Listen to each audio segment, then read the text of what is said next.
eu sou a Mikan, Mika com 3 N's no final, e hoje eu vou falar de Matrix, mais especificamente da relação de Matrix com os animes. Se tudo der certo, esse vídeo aqui vai sair perto da estreia de Matrix Resurrections, o quarto filme da franquia e a volta dela depois de praticamente 2 décadas. E eu achei que isso ia ser a oportunidade perfeita para falar de um dos assuntos que eu mais gosto relacionados a Matrix. A forma como a obra das diretoras, as irmãs Wachowski, é influenciada pelas animações japonesas. E como essa influência continua, mesmo depois do lançamento dos primeiros filmes, como a franquia continuou interagindo com os animes. Por exemplo, Animatrix ou Animatrix, que tem vários curtas se passando nesse universo, feitos por diretores renomados de anime. Hoje, então, eu vou falar sobre como Matrix bebeu na fonte dos animes e também como Animatrix foi feito. E esse vídeo aqui tem um momento Alura. Até porque, né, na Alura você aprende a dominar as máquinas. Assim elas não dominam a gente. A tecnologia pode ser nossa aliada, é só a gente aprender a controlar. Mas ó, brincadeiras à parte, a Alura é a maior plataforma de cursos online do Brasil. A gente ainda não consegue plugar um cabo na nossa nuca e aprender todas as habilidades praticamente instantaneamente, mas estudar na Alura é o mais perto que dá pra chegar disso nos dias de hoje. Com a matrícula você tem acesso a todos os cursos e tem a chance de turbinar o seu currículo. E ó, usando o meu link exclusivo de lá você ganha 10% de desconto na sua matrícula. Pra isso, é só você pegar a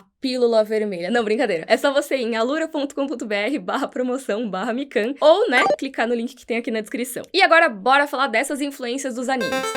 As diretoras de Matrix, a Lana e a Lily Wachowski, nunca esconderam do público que elas sempre foram muito fãs de anime. Desde a época de lançamento do filme, elas vivem dizendo em entrevistas e material de divulgação e tudo mais que elas se inspiraram sim em várias animações japonesas. Elas já citaram, por exemplo, que entre os títulos favoritos delas e que foram influências em Matrix, tem Ghost in the Shell, Akira, Ninja Scroll. E assim, deixando Matrix um pouquinho de lado, eu acho que não dá pra gente esquecer que alguns anos depois da trilogia Matrix, que agora não é mais uma trilogia, mas enfim, elas dirigiram a adaptação live action, ou seja, com atores, de Speed Racer, ou seja, uma adaptação direta de uma história japonesa. Que assim, Speed Racer tem um mangá, elas adaptaram o mangá, mas também tem a animação que é super antiga, super clássica e que elas amavam assistir. E eu acho que em Speed Racer dá pra ver muito dessas influências, inclusive eu queria fazer um vídeo talvez só sobre Speed Racer, porque eu acho que tem algumas coisas muito legais da estética e tal, mas não é sobre isso esse vídeo. De qualquer forma, dá pra ver muito nitidamente essas influências lá, mas na real tem muita coisa presente já em Matrix. E eu acho que não dá pra fazer esse vídeo aqui sem falar de uma das coisas mais importantes de Matrix e que mais ficaram pro cinema depois da estreia de Matrix, que é o tal do Bullet Time. Só que pra chegar no Bullet Time, eu acho que é legal falar sobre animação também. Vamos lá. Lá nos anos 90, as irmãs Wachowski falaram sobre algo que elas gostavam muito nos animes e que elas queriam muito trazer pros filmes delas. E essa coisa seria a sobreposição de tempo e espaço nos momentos dramáticos de ação. Que assim, às vezes é meio complicado de explicar, mas vou dar o meu melhor aqui. Apesar de poder ser feito em filmes com atores, normalmente é muito mais fácil você manipular o tempo de um movimento, de uma ação, quando você tá lidando com cenas animadas. Porque com animação você consegue expandir ou reduzir, condensar o tempo de um movimento, quantos frames ele vai durar, de acordo com o impacto que você quer causar, quanto tempo você quer deixar aquilo em tela. Tem um texto bem legal que eu vou linkar aqui na descrição, que é de um animador que trabalhou na Disney, na DreamWorks, e ele dá exemplos de como às vezes é muito mais legal você deixar uns frames a mais ou uns frames a menos pra passar alguma ideia com aquele movimento. Tem um vídeo que ele usa de exemplo que o esquilo dá vários pulos mega rápidos e aí depois ele cai bem levinho como uma pluma. E isso não aconteceria na vida real, né? Você daria o pulo e cairia sempre na mesma velocidade. Ou seja, se eu estivesse filmando isso normalmente, a quantidade de frames seria provavelmente a mesma. Mas nesse caso não, o esquilinho desce bem devagarinho pra passar uma mensagem, né? Uma impressão específica com aquela ação. Então, a animação faz isso o tempo todo. Muita ênfase na duração dos movimentos, seja pra timing de comédia, seja pra caracterizar a forma que um personagem anda. É muito comum rolar essa manipulação do tempo que cada movimento dura, porque a própria mídia permite isso. E assim, eu tô fazendo uma explicação bem simplificada, pode ser que eu esteja errando por aqui. Se tem algum animador online vendo, por favor, comenta aqui embaixo. Eu sempre peço isso, porque é sempre bom, né? Mas uma coisa que eu acho legal de trazer também é que assim, eu não tô dizendo que no cinema live action, feito no cinema com atores, não é possível você estender a duração de uma ação ou de um movimento. Dá sim pra você fazer isso usando alguns truques. Eu acho que um caso muito famoso é a cena da escadaria de Odessa, ali do Encoraçado Potemkin. Sabe aquela cena que já foi imitada milhões de vezes, do carrinho de bebê que vai descendo a escadaria, e aí corta pra uma coisa, corta pra outra, e aí parece que ele tá caindo por muito mais tempo do que normalmente se desenrolaria essa ação, pra dar o efeito dramático. Então sim, técnicas desse tipo já existiam muito antes de Matrix, óbvio. E ali nos anos 80 e 90, tinha vários filmes que usavam câmera lenta em cenas de ação, por exemplo, os filmes do John Woo, que usava muito pra tiroteio, pra dar mais ênfase nas balas e tudo mais, que também são uma influência ali pro Matrix. Tem o caso importante de citar, que é em Blade, que já usavam efeitos nas balas ali pra ser mais câmera lenta. Só que era difícil fazer essa dilatação ou contração de tempo à vontade, a qualquer momento, no meio da ação ou algo assim, como é mais comum de acontecer nas animações. Inclusive, lembra que eu falei de Speed Racer? Olha só esse trechinho aqui bem no final da abertura do desenho.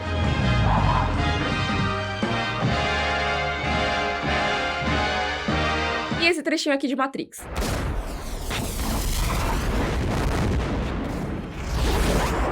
Pois é, o Bullet Time, que foi o resultado desse sonho das irmãs Wachowski, e que hoje em dia foi tão reproduzido, copiado, homenageado, que tá praticamente em qualquer filme de ação ou jogo, é bem parecido com o que alguns animes costumam fazer. E assim, eu acho legal dizer que técnicas parecidas com Bullet Time já existiam, essa especificamente é uma que foi patenteada, e que popularizou muito esse tipo de coisa, tá? Só pra deixar o parênteses aqui. De qualquer forma, o John Gaeta, que é acreditado como o inventor dessa tecnologia específica patenteada, que foi usada em Matrix, fala quando ele vai explicar o Bullet Time nesses vídeos de bastidores que uma das motivações para a criação da tecnologia foi justamente que as irmãs Wachowski queriam recriar o estilo dos animes pro filme. E uma coisa que eu achei muito legal falada sobre isso é que os animes usam muito a física da decimação, ou seja, a quebra da ação em seus componentes, o que permite que esses elementos sejam meticulosamente controlados para construir o maior efeito dramático a partir de um movimento dinâmico. Ou seja, aquilo que eu falei que as animações costumam fazer. Elas controlam cada elemento ali, quanto tempo ele dura, qual destaque ele tem, de qual ângulo ele é mostrado, às vezes de vários ângulos o mesmo movimento, para gerar um efeito dramático maior. E aí, para fazer isso, explicando o Bullet Time de um jeito bem raso, tá, pessoal? Basicamente, a ação era realizada no centro de um círculo com várias câmeras que disparavam em sequência. E aí a equipe decidia quanto tempo aquela ação ia durar. Por exemplo, se é um chute, ele não vai durar tanto tempo quanto um chute. Ele pode durar um segundo inteiro. Ou então, ele vai cair para trás nessa cena? Tá bom, na hora de filmar isso, ele vai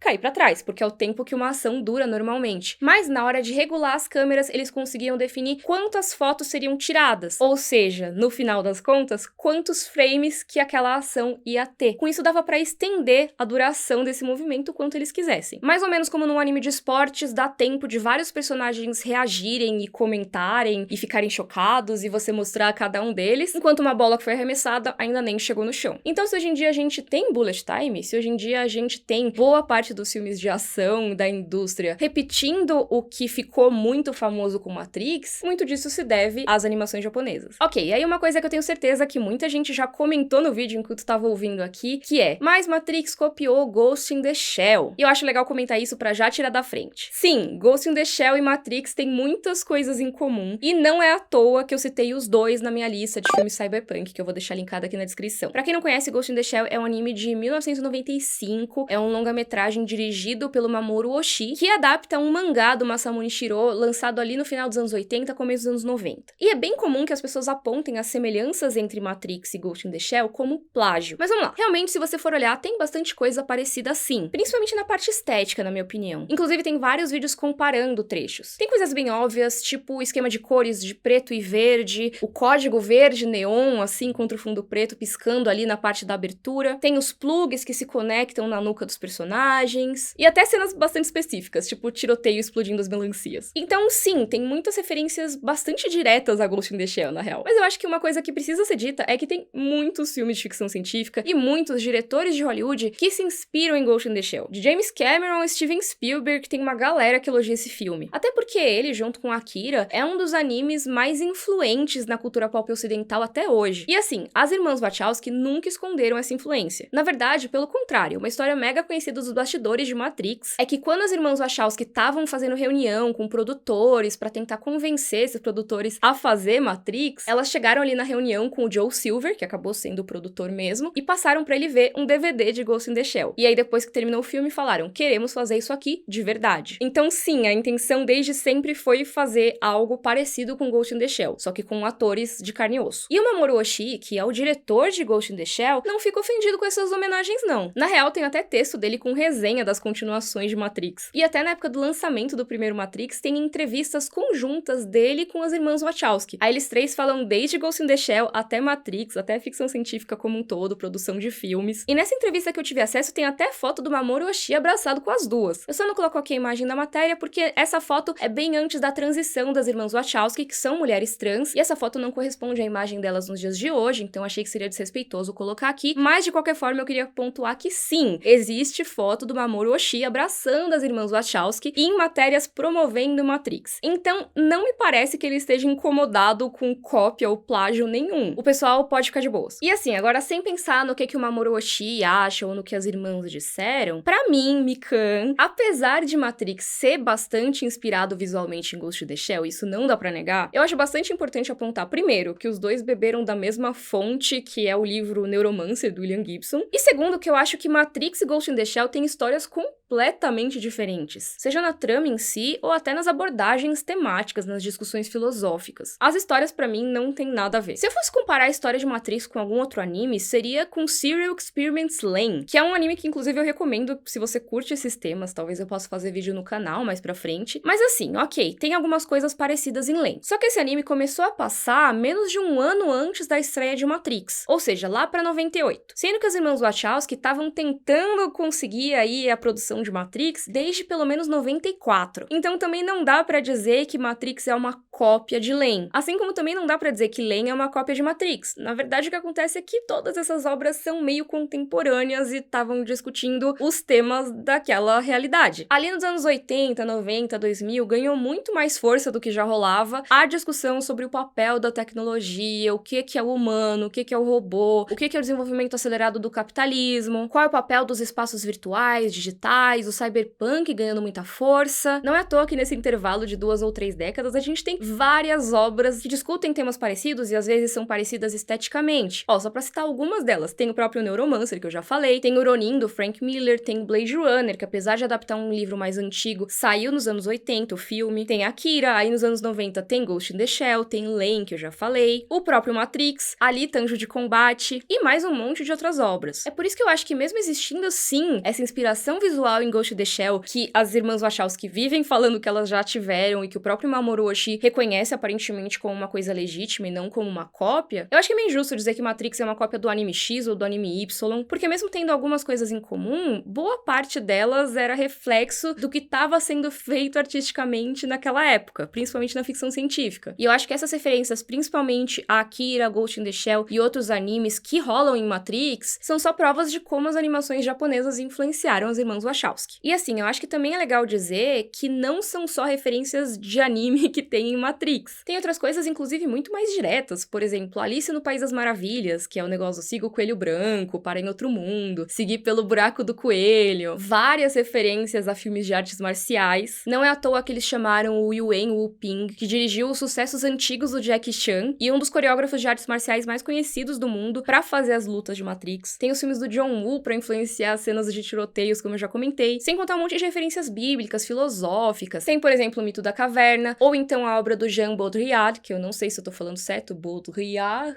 me corrijam aí nos comentários, que é quem escreveu Simulacros e Simulação, que foi um dos 3 livros que as irmãs Wachowski fizeram os atores lerem antes de gravar o filme. Inclusive, eu acho muito interessante que o próprio filósofo questionou Matrix, falou, não, na verdade, esse seria um filme que seria feito pela própria Matrix, porque tá meio errado isso aí. Mas enfim, fica aí a curiosidade. E assim, eu falei de simbolismo cristão, tem um monte de coisa, mas também tem várias outras interpretações e temas colocados ali em Matrix. Até, por exemplo, discussões e interpretações a partir da transgeneridade. O filme permite muito a leitura de que ele é uma história sobre ser uma pessoa trans. Inclusive, tem vídeo da própria Lily Wachowski falando sobre como, pra ela, o filme é sobre isso também. Então, sim, tem muita coisa de anime em Matrix? Tem. Mas eu acho que é legal dizer que não é só referência a anime, não é só coisa de anime, não vai dar pra ficar colocando 1000 coisas nesse vídeo, mas importante importante apontar, sabe? Pra galera falar, não, mas eles só pegaram e copiaram tudo. Não é bem assim. Tem vários elementos ali que foram misturados e fizeram esse saladão que é Matrix. Ok, agora que eu falei que não é só anime, vamos voltar um pouquinho pros animes. Como eu falei, eles sempre fizeram parte da vida das irmãs Wachowski e também da carreira delas. Teve o filme do Speed Racer e elas quase fizeram um filme junto com a Madhouse, que é o mesmo estúdio que fez um monte de coisas, né? Mas entre elas, os filmes do Satoshi Kon e também um que as diretoras amavam, que era o Ninja Scroll. Aliás, esse filme que elas iam fazer, que acabou não rolando porque deu um problema no orçamento e tal, uma história, ele ia ter o envolvimento do Seiji Mizushima, que é o diretor do primeiro anime do Shaman King e também do Fullmetal Alchemist, não o Brotherhood, mas o de 2003. Mas eu acho que um dos maiores exemplos, um dos maiores testemunhos do envolvimento das irmãs Wachowski com o mundo dos animes e como isso foi importante pra Matrix, foi elas quererem fazer Animatrix, ou Animatrix. Que assim, caso você nunca tenha visto, eu super recomendo, ele tá na HBO Max junto com as outras coisas de Matrix, e ele é um filme de antologia. Caso você não saiba o que é antologia, tem um episódio do Cena Aberta que eu explico isso com mais calma junto com o Max e o PH, mas aí só resumindo muito, antologia é basicamente uma coletânea, e normalmente os filmes ou séries de antologia vão reunir várias histórias que costumam se encerrar nelas mesmas, mas que tem algum tema em comum, algum local em comum, tem alguma coisa, algum fio conector delas. E no caso de Animatrix, a gente tem 9 curtas que abordam esse universo da franquia Matrix. Como que a gente chegou nisso? Como que se chega em Animatrix? As irmãs Wachowski foram lá no fim de 99 pro Japão para promover o lançamento do primeiro filme. E elas não são bobas nem nada, elas fizeram o que eu faria se eu tivesse acabado de lançar um filme incrível que tava fazendo sucesso no mundo inteiro e eu fosse pro Japão, tendo sido uma pessoa que cresceu jogando videogame e vendo anime. Elas pediram pra ir visitar um monte de estúdio de videogame que elas gostavam e também pra conhecer os diretores, as pessoas que trabalharam em alguns dos animes que formaram aí o gosto delas por animação. Aí no fim das contas elas acabaram convencendo vários desses diretores que influenciaram a carreira delas a participar de uma animação baseada em Matrix. E uma coisa que eu acho bem legal é que no DVD de Animatrix tinha um vídeo de bastidores, que eu acho que esse não tá disponível em streaming, mas tem no YouTube, eu vou deixar linkado aqui na descrição, que os diretores falam muito do que eu defendi aqui no começo do vídeo, que quando eles assistiram a Matrix, eles sentiram como se eles estivessem vendo os atores sendo animados, ou que a edição era muito parecida com a dos animes. Então, realmente, até os diretores de animação notam uma influência muito forte do trabalho deles, né, o trabalho da indústria deles, num filme live action. Então, as irmãs Wachowski convidaram esses diretores, e uma coisa que é bastante legal de apontar é que elas em si não dirigiram episódios. Elas chamaram esses convidados pra dirigir, elas escreveram alguns dos roteiros, que inclusive eu acho legal de dizer, alguns desses episódios, né, alguns desses curtas que tem ali no filme, eles são bastante importantes pra entender a história de Matrix, pra entender como que se chegou a essa realidade em que as máquinas se revoltaram, por que que foi criada a Matrix. Tem bastante conexão entre o primeiro e o segundo filme ali, tem um personagem que ele surge em Animatrix e ele vai pros filmes live action. Então, apesar das irmãs não dirigirem episódios, elas terem dado muita liberdade, aparentemente, pra esses diretores, elas tomaram bastante cuidado pra que essa obra fizesse parte do universo que elas criaram. E assim, olha só os diretores que participaram desse projeto. Acho que o primeiro que eu vou citar aqui é o Shinichiro Watanabe, que é o diretor de Cowboy Bebop, apenas um dos meus animes preferidos, e eu acho que um dos animes mais conhecidos no ocidente também. Ele dirigiu 2 episódios, um deles o Kid Story, que é esse que eu falei que se conecta com Matrix Reloaded. Tem o Yoshiaki Kawajiri, que eu falei que as irmãs Wachowski eram mega fãs do trabalho dele por causa de Ninja Scroll e Wicked City, e elas conseguiram chamar esse diretor que elas amavam o trabalho pra dirigir um dos curtas, que é o Program, que eu acho bastante legal porque ele usa essa questão das simulações e tudo pra criar um ambiente muito inspirado em estética japonesa, essa estética de Japão feudal, mas ao mesmo tempo com muito do que torna Matrix interessante. Esse é um dos meus preferidos, eu acho. Tem o Takeshi Koike, que é um animador que trabalhou muito com o Kawajiri também, e agora ele tem feito bastante coisa de Lupin III, que inclusive tem vídeo aqui no canal a respeito. Ele continua na indústria e foi o designer de personagem de Yasuke, aquele anime que tem na Netflix. 2 das histórias mais importantes que tem em Matrix são os curtas da Segunda Renascença, que eles explicam o que rolou pra ter a revolução das máquinas, basicamente. E eles são dirigidos pelo Mahiro Maeda, que antigamente ele tinha trabalhado em filmes do estúdio Ghibli, mas eu acho que é bem legal destacar que depois de Animatrix ele fez uma adaptação de Conde de Monte Cristo, que é super diferentona e vale a pena dar uma olhada. Um dos meus curtas preferidos, que ele inclusive, ele até se for pensar, o escopo dele é bem pequeno comparado aos outros, porque esse vai explicar a história por trás da Matrix, aí o outro vai se integrar com o filme, mas realmente tem um que eu gosto muito que é sobre um bug, uma falha na Matrix. E ele é um curta super fofinho que fala desses efeitos muito loucos, as coisas levitando, se chama Beyond, Sound, e ele foi dirigido pelo Koji Morimoto, que trabalhou como animador em Akira, em O Serviço de Entregas da Kiki, do Estúdio Ghibli também. E eu acho que um trabalho dele que vale a pena conhecer é que ele dirigiu um dos curtas de Memories, que também é uma antologia, só que organizada pelo Katsuhiro Otomo, de Akira. Se você não conhece Memories, eu acho que vale muito a pena dar uma olhada, inclusive. E a gente sai do mundo puramente anime para outros dois diretores. Tem o Peter Chung, que é o responsável por Aeon Flux, que assim, é um clássico, basicamente. Se eu não me engano, passava na Locomotion aqui no Brasil. Mas, basicamente, o que é isso, né? É uma animação de ficção científica ali dos anos 90, que eu acho que valeria também um vídeo aqui no canal. Eu tô prometendo muito vídeo hoje, mas é que eu me empolgo com esse assunto. E o outro diretor que eu falei, que é bem fora do mercado de anime nesse caso, é o Andrew R. Jones, que dirige o Final Flight of the Osiris, que é um curta bastante importante pra conectar com as continuações de Matrix. E o Andrew Jones, ele realmente não é dos animes. Ele é um cara mais dos efeitos visuais, inclusive depois ele ganhou Oscar pelo trabalho dele em Avatar, pelo live action de Mowgli. E assim, apesar de eu não curtir muito visualmente o curta que ele dirigiu, eu acho que é legal apontar exatamente isso, como tem uma diversidade estética muito grande em Animatrix. Você tem desde curtas que pegam uma coisa que lembra bastante um anime mais tradicional, que acho que seria o Program, tem uma coisa bem diferente do que costuma aparecer nos animes, que seria o Voo do Osiris, mas tem muita coisa ali no meio, e que mostra como a indústria de anime pode ser criativa, pode ser experimental. Eu acho que os curtas do Shinichiro Watanabe são muito legais nesse aspecto, eles são visualmente super diferentes um do outro. O do Takeshi Koike, que é o World Record, ele foge muito do que se costuma esperar de um anime esteticamente, tem muita coisa com modificação corporal no traço, e que eu acho que exemplifica muito o que eu falei sobre a dilatação e contração do tempo no movimento. Você tem efeitos dramáticos ali com a pele do personagem se mexendo. Então assim, eu acho que Animatrix é uma recomendação muito certeira se você gosta do universo de Matrix, óbvio, mas também se você é fã de animação japonesa como um todo. Eu acho que é um projeto muito legal, porque ele tem esse objetivo de homenagear não só o anime, principalmente o anime, né, mas a indústria de animação como um todo. Até aquele vídeo que eu falei dos bastidores, dos diretores falando sobre como eles viam Matrix e pensavam que era como se os atores estivessem animados. Esse vídeo de bastidores, na verdade, é quase um mini doc explicando o que é anime, porque vinha como extra ali no DVD para as pessoas que não sabiam o que era animação japonesa, qual que era a diferença de anime e mangá pro resto da animação e dos quadrinhos. E assim, eu quis muito trazer esse detalhe de Animatrix pro vídeo, porque como eu falei mais cedo, tem muita gente que gosta de dizer, não, Matrix é só uma cópia dos animes, e na verdade, o que eu vejo, posso estar errada, tá bom, gente? Essa é a minha opinião pessoal, mas o que eu vejo é que as irmãs Wachowski, elas sempre fizeram muita homenagem ao universo dos animes, porque é algo que influenciou profundamente a carreira delas. E eu não acho em momento nenhum, de novo, pelo que eu pesquisei, pelo que eu acompanhei nos últimos anos, pode ser que eu esteja errada, eu não acho que elas tentam assumir a autoria do que elas pegaram dos animes. Pelo contrário, elas gostam de pegar, mostrar aquilo, falar, gente, olha só, Mamoru Oshii, mó legal, Ghost in the Shell, a gente ama, a gente homenageou, explicitamente a gente diz que homenageou, a gente vai chamar os diretores que a gente curte pra fazer um projeto de animação atrelado ao nosso filme, que é um dos filmes mais importantes e influentes e de maior sucesso da cultura pop, e vai incluir um documentário pra dizer pras pessoas o que é anime, por que elas têm que conhecer e por que é legal. Então eu não acho que seja simplesmente um caso de,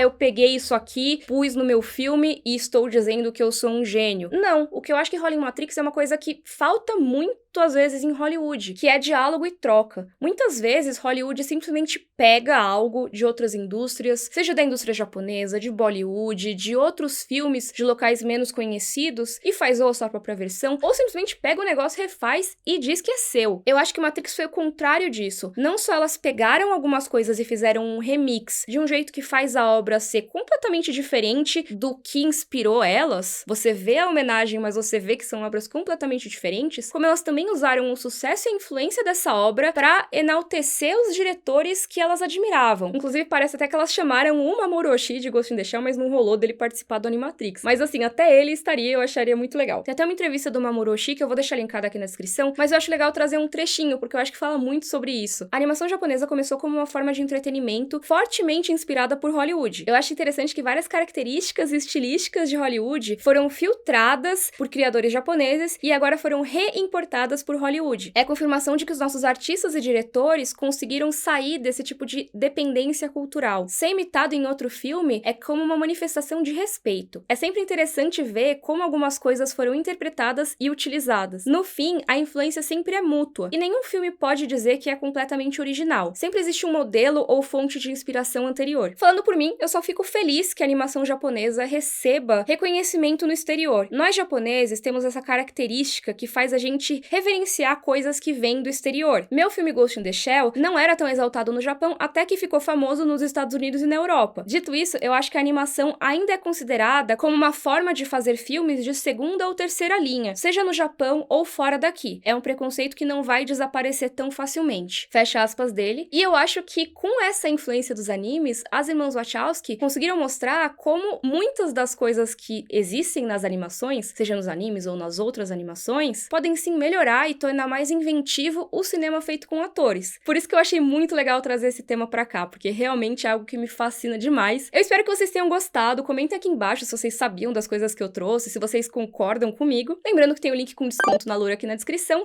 E se você gostou, por favor, curte o vídeo e assina o canal. Um beijo e até a próxima. Tchau, tchau!